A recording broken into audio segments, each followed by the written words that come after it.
Imagine this. You can live a healthy, vital, energetic life well past the age of 100. How close are we? Well, science is close to giving a second century of life to everyone through everything from radical cutting-edge technology to simple changes in how you eat.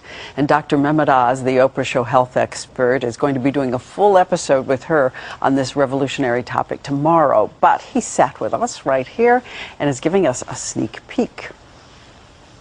It's a little-known fact that Dr. Mehmet Oz is actually 180 years old, but he is here today to tell us that.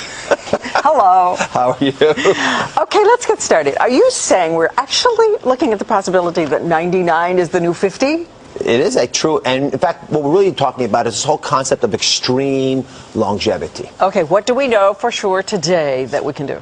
Well, first of all, we know there's a chemical called sirtuin that tells the body to live longer. So what's the best mechanism? It turns out that if you take rodents and you cut down their caloric intake, it's called calorie restriction, by a third, they'll live a third longer. Imagine that.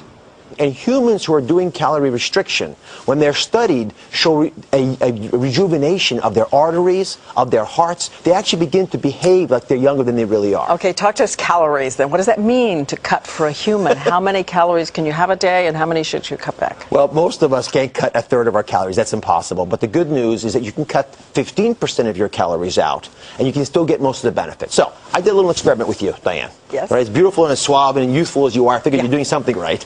So I thought you're probably taking in about 2,000 calories a day. So if I cut 15% of that out, and if you look at the table next to you, this is an example of what calorie restriction would look like for you. So you have without that, without the soda and the donuts. And I point that out because if I add the soda and the donuts, that total table is now 2,000 calories. But just cutting out those two items, which are nutrient empty, calorically rich, will get you to the 1,700 calories. So you've got salmon there, you've got fresh vegetables, you haven't got a potato, but there's no cream on it.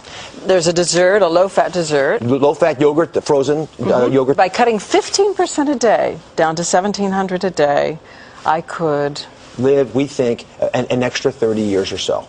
But that same chemical sirtuin can be turned on with other mechanisms. And one of them is one you're going to want to hear about. A lot of folks know that red wine has been purported to be good for you. Well, it turns out that red wine is red because of a chemical in it called resveratrol.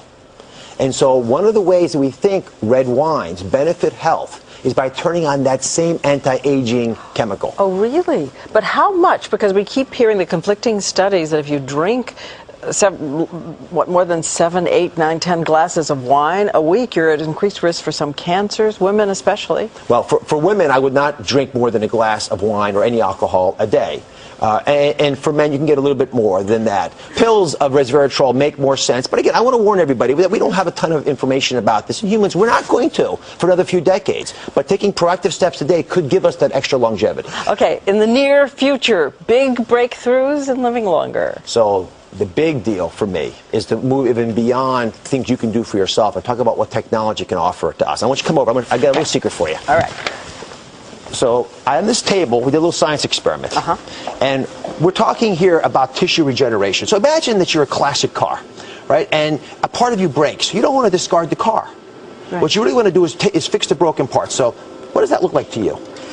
It looks like an ear. It looks like a styrofoam ear. You can hold it. It won't bite you. Does it feel sort of solid? Yeah, very solid. Right. So this is actually a mold for a human ear. So if you're a GI injured in war, or you had frostbite and lost your nose, we could actually re-engineer cells. So we take your blood, add it to the mold, and your cells will begin to repopulate this and make you a new ear. This is being done now. Being done today. It's actually been implanting for bladders. There's lots of different organs we can begin to replace. But this is the first generation. What I'm about to show you now will really blow your mind.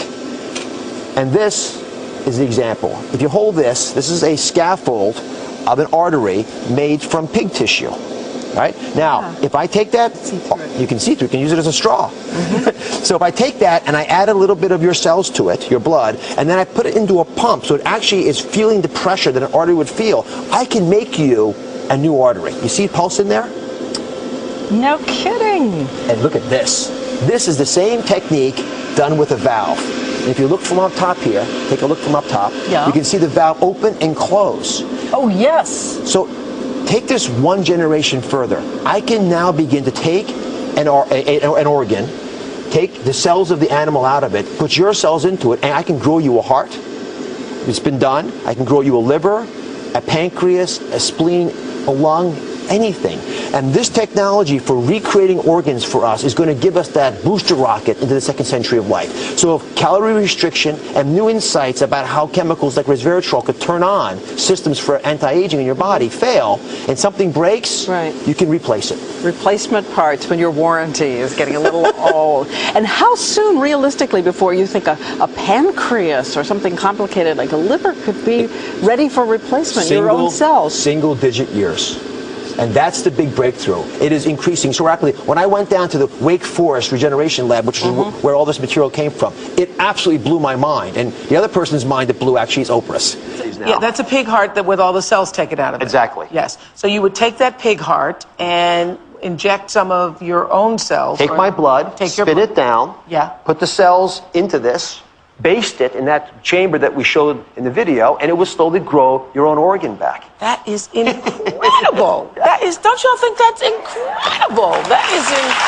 To see her just absolutely as fascinated as I was means that this stuff really can capture our imagination. And where our imagination goes, our science will follow. What about replacing a brain? I'm not kidding. Could you grow a brain? Go with that beautiful new body? You could probably grow parts of the brain. So, for example, we could cure Parkinson's or memory loss or spinal columns. But, Diane, you are who you are. And I don't know if you want to have a new infrastructure for that. You probably want the software that you've accumulated. All right. Well, you're going to do more with Oprah tomorrow. We've got lots of cool stuff. We're going to do hyperbaric oxygen, infrared sauna baths, lots of cool things about extreme longevity. It is here. It is now.